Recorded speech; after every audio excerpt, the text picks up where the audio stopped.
Kuna baadhi ya wachezaji mwalimu amepeleka ripoti, anahitaji wachezaji kutoka nje ili aongeze nguvu kwenye upande wa ushambuliaji. Ni wazi kuna wachezaji tayari wanaota mbao ndani ya Dar es Salaam Africans, tuseme wanatemwa.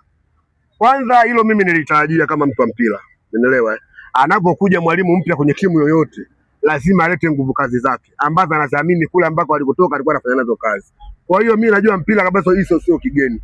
Mchezaji gani ataondoka, mchezaji gani atabaki, hiyo baina ya viongozi na mwalimu. Sijajua amependekeza nani aondoke nani abaki, lakini swala la mwalimu kutaka wachezaji wapya ndani ya Yanga nilikuwa nalitarajia, nilikuwa najua lazima itatokea, kwa sababu tushaona kwenye mpira dunia mzima, kila mwalimu akija kwenye timu lazima hakikishe kuna player wake ambaye anaona huyu nikimpa nafasi hii ananipa matokeo.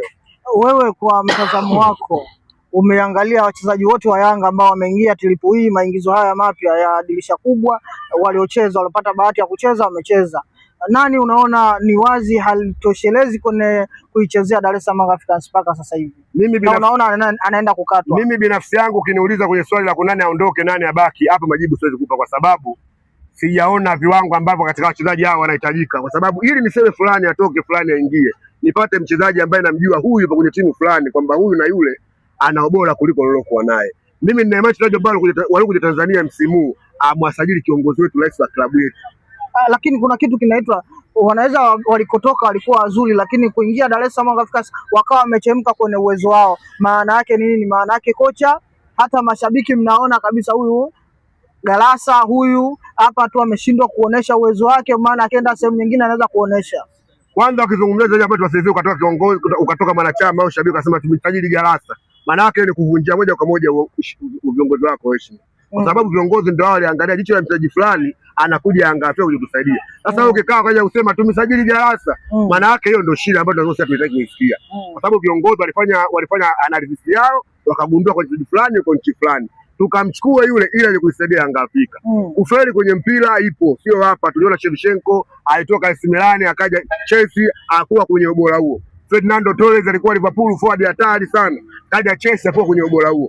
Kwa swala la kufeli mchezaji kutoka timu A kwenda timu B ni swala la kawaida, lakini haimaanishi yule mchezaji kwamba ni Galasa. Hakuna mchezaji ambaye ametoka nje ya nchi atachukua na viongozi wetu kusema Galasa, sababu tunaona wanaingia na kutoka na kula wanapokwenda uwaga wanafanya vizuri. Hapo kwenye kufeli sasa ambapo unapopazungumzia sasa, inawezekana mpaka sasa hivi ni mchezaji gani anaonekana ambaye amefeli kwa macho yako wewe na akili yako wewe unapoenda kuangalia mpira, ni mchezaji gani unaona amefeli mpaka sasa hivi kwa pale Dar es Salaam Africans? Kwangu mimi kama mwanachama wa Yanga, kama shabiki, siwezi kutoa nafasi kwa mchezaji wote ambaye amefeli au amefanikiwa, kwa sababu hatukuwa na michezo mfululizo wa kumwona mchezaji hii amekupa hiki, mchezaji amekupa hiki. Mimi nina imani ili mchezaji awe bora apewe nafasi ya kucheza, kwa sababu mashindano ambayo tuliocheza yote zidi yetu wa zamani ndio ambao kwenye ndani walikuwa wanaanza wakiwa wachezaji ambao wamekuja wanaingia kwa muda fulani.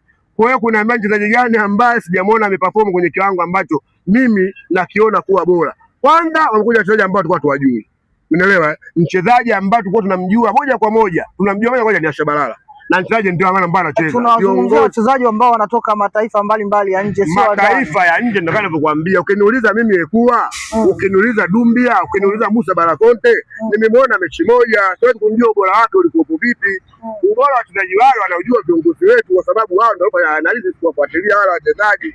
Wewe ukiniuliza Ekua anacheza staili gani, alikuwa anafunga magoli aina gani, ni vitu ambavyo bado siwezi kumhukumu kwa sababu sikumuona alikotoka. Unajua kuna mchezaji ambaye moja kwa moja unamuona kwamba huyu yupo kwenye klabu fulani amecheza mashindano haya, nimemfuatilia kweli, hapa Yanga Afrika huyu amefeli. Lakini mchezaji ambaye tuliotoa sisi, mimi sina imani kama kuna mtu ambaye mchezaji wao aliwafuatilia kwa sisi washabiki wa Tanzania au mashabiki wa Yanga Afrika. Mimi na imani viongozi wetu wanatuambia tu kuna mchezaji yuko wapi hapa, Asikime Musa Ekua ndio yule akaja. Kuna huyu sija mtoka wapi Ende Boeli. Maana wale viongozi ndio wachezaji ambao wao waliwaona kuwaleta. Lakini mimi ukiuliza mchezaji gani ameperform, mchezaji gani amefeli, hili swali kila siku ndugu mtazamaji kwangu linakuwa gumu, kwa sababu ligi yetu ni kuchanganya. Yaani ngalichanganya atakwambia moja kwa moja huyu kafeli huyu kafanikiwa. Unalizika na kiwango cha Ende Boeli? Nalizika nacho kwa sababu katika mechi ambazo alikuwa nafasi ameonyesha kwamba anajua kufunga. Nalizika nacho. Ila mwalimu akisema kwa mimi mfumo ambao natumia huyu siwezi kumtumia, ipo kwenye mpira. Kwa sababu unaweza kwa mchezaji aina fulani mwalimu hawezi kumtumia kwenye hizo aina.